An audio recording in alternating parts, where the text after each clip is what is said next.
Assalamualaikum warahmatullahi wabarakatuh dan selamat sejahtera.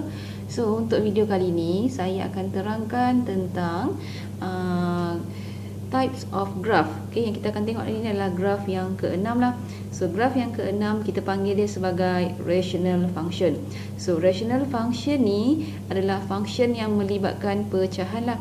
Maksudnya kita ada function constant perkan dengan any function of fx. So ini adalah graph rational function. So untuk rational function dia akan terbagi pada dua bahagian. Yang pertama, linear function denominator. So maksudnya pada bahagian bawah ni function dia adalah dalam bentuk linear function lah, ax plus b. And then yang kedua pula adalah repeated linear factor. So bila repeated linear factor kita akan dapat dalam bentuk ax plus b kuasakan dengan 2. So dia ada repeated. So kita tengok kepada yang pertama dahulu. So yang pertama adalah rational function for linear denominator. So ini adalah dia punya general equation lah untuk linear equation. Rational function. So untuk rational function ni kita akan ada limitation. Maksudnya kita akan ada di mana bila kita masukkan nilai x, kita akan dapat y tu dalam bentuk mad error. So maksudnya y tu is undefined lah. So apa dia punya syarat untuk jadikan dia undefined adalah bila kita dapat pecahan ni, 1 divided by any function equal to 0. So bila any function divided by 0, bila kita masukkan dalam kalkulator, kita akan dapat mad error. So maksudnya dekat sini, tak semua nilai x kita boleh dapat value of y lah untuk function rational. So macam mana kita nak buat? Ambil function yang bawah tu untuk kita cari pada x manakah y tu akan dapat undefined. So caranya ambil function yang bawah tu, ax plus b, and then must not equal to 0. So kita akan dapat x equal to negative b over a.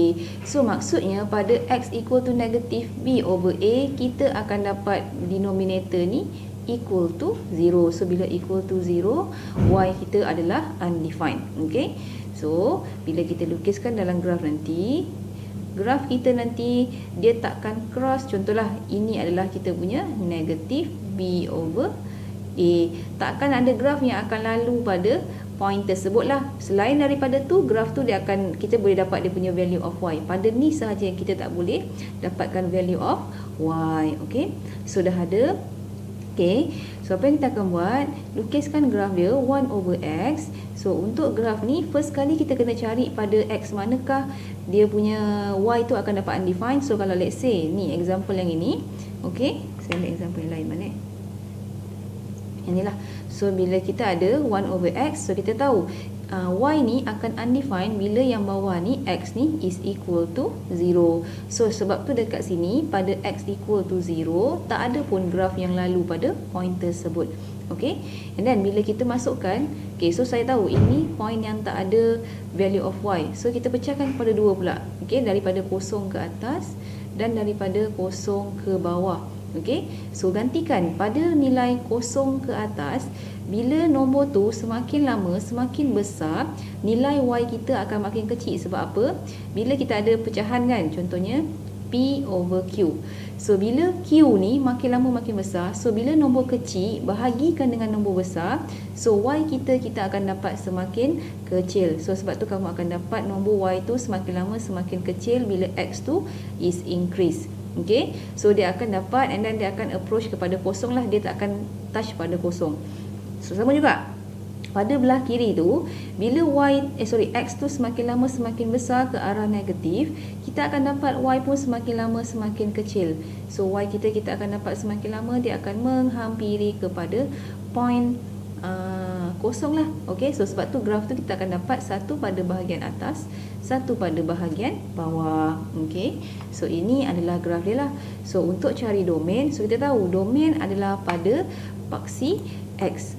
So daripada graf ni kita akan tengok x manakah yang terlibat sahaja. So itu adalah kita punya domain. So daripada semua ni, semua nilai x kita boleh plotkan dia punya y. Okay, so ini pun sama, sebelah kiri pun sama, kita dapat plotkan dia punya value of y. Cuma pada satu point sahaja yang saya tak boleh plot dah, iaitu pada x equal to 0. Okay, so maksudnya dekat sini x equal to 0. So maksudnya domain saya all number except x equal to 0 lah. So kamu boleh buat s cannot be equal to 0. So selain daripada kosong is included dalam domain, hanyalah x cannot be equal to 0. So sama juga untuk range, kita akan tengok pada paksi y.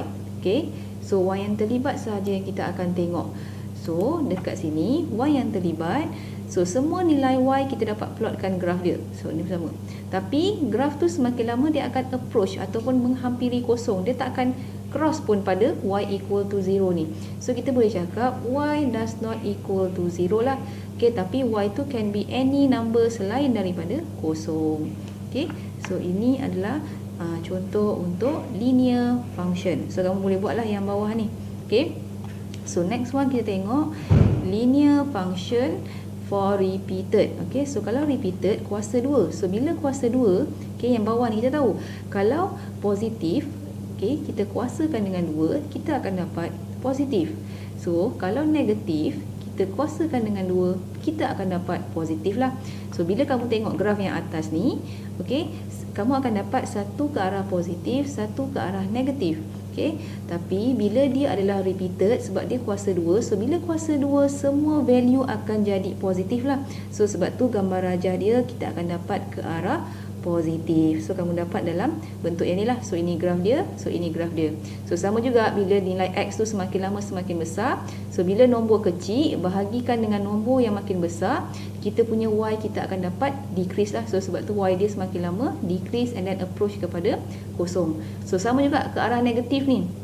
So bila ke arah negatif, bila negatif kuasa 2, okay, kita akan dapat positif. So nombor bila bahagikan dengan positif masih lagi dalam bentuk positif. So sebab tu graf dia kamu akan dapat dalam bentuk yang ini.